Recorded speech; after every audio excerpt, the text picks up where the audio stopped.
Hola a todos los angurrientos. Bienvenida, señorita Leslie Chow. La verdad es que estoy nervioso porque es mi primera vez. Primera vez, pero bien que te gusta agarrar. Oye, suelta. Disculpe, señorita. Quería hacerle una pregunta. ¿Qué opina de la señorita Handa? Ah, 4 gatos. Canta para 4 gatos. Imagínate tú, el día que llene estadios. Ahí hablamos. Por ahora está debajo de mí.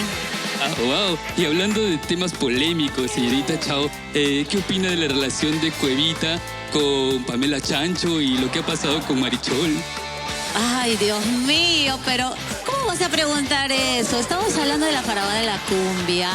Cantante profesional, llena conciertos, no solamente en nuestro Perú, sale al extranjero. Es más, he grabado con ella, bueno, porque está a mi nivel, ¿no? Tú sabes, hay que juntarnos de acuerdo a nuestros niveles, nada más. De acuerdo a los niveles, qué bonito. Esta ha sido una nota con la señorita Chao. No, señorita, no se vaya todavía, no, que entendió el Chao.